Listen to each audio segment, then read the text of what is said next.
ಶ್ರೀ ಗಣಪತಿ ಶಾರದಾ ಗುರುಭ್ಯೋ ನಮಃ. ಲೋಕ ಸಮಸ್ತ ಸುಖಿನೋ ಭವಂತು.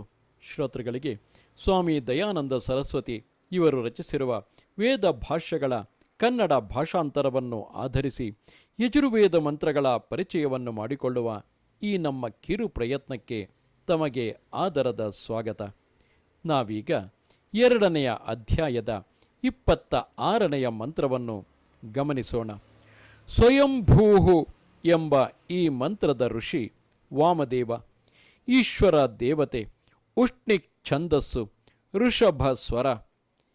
ಈಗ ಸೂರ್ಯ ಶಬ್ದಕ್ಕೆ ಈಶ್ವರ ಮತ್ತು ವಿದ್ವಾಂಸ ಎಂಬ 2 ಅರ್ಥಗಳನ್ನು ಈ ಮುಂದಿನ ಮಂತ್ರವು ತಿಳಿಸುತ್ತದೆ.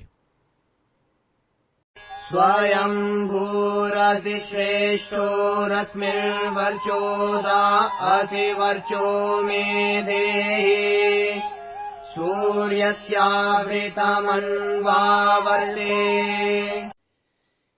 ಈ ಮಂತ್ರದ ಪದಶಃ ಅನ್ವಯಾರ್ಥವು ಹೀಗಿರುವುದು: ಸ್ವಯಂಭೂ, ಹೇ ಜಗದೀಶ್ವರ, ನೀನು ತಾನಾಗಿಯೇ ಆದವನು, ಅಂದರೆ ಅನಾದಿ ಸ್ವರೂಪನು ಅಥವಾ ವಿದ್ವಾಂಸನು.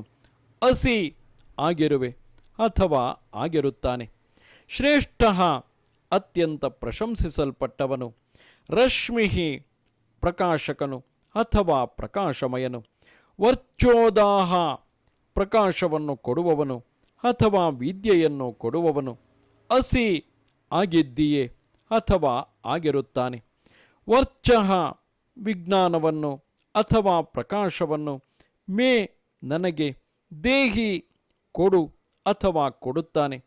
ಸೂರ್ಯಸ್ಯ, ಚರಾಚರ ಜಗತ್ತಿನ ಆತ್ಮವಾಗಿರುವ ಜಗದೀಶ್ವರನ ಅಥವಾ ವಿದ್ವಾಂಸನಾದ ಜೀವನ. ಆವೃತಂ, ಎಲ್ಲವೂ ಯಾವುದರ ಅಧೀನದಲ್ಲಿ ನೆಲೆಸಿದೆಯೋ ಅಂತಹ ಈಶ್ವರಾಜ್ಞಾ ಪಾಲನೆಯನ್ನು ಅಥವಾ ಉಪದೇಶ ಪ್ರಕಾಶನವನ್ನು.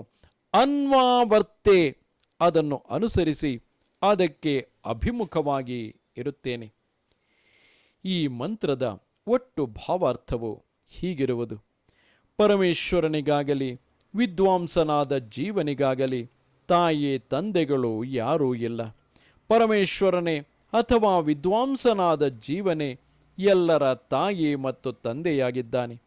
ಅಂತೆಯೇ ಪರಮೇಶ್ವರನಿಗಿಂತ ಅಥವಾ ವಿದ್ವಾಂಸನಿಗಿಂತ ಉತ್ತಮವಾದ ಪ್ರಕಾಶಕರವೋ ಪ್ರಕಾಶಕಾರಕವೋ ವಿದ್ಯಾಪ್ರದವೋ ಆದ ವಸ್ತುವು ಬೇರೊಂದಿಲ್ಲ.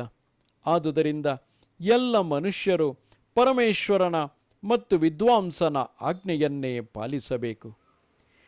ನಮಸ್ತೆ ಶಾರದೆ ದೇವಿ, ಕಾಶ್ಮೀರ ಪುರವಾಸಿನಿ, ತ್ವಾಮಹಂ ಪ್ರಾರ್ಥಯೇ ನಿತ್ಯಂ, ವಿದ್ಯಾದಾನಂಚ ದೇಹಿ ಮೇ. ನಮಸ್ಕಾರ.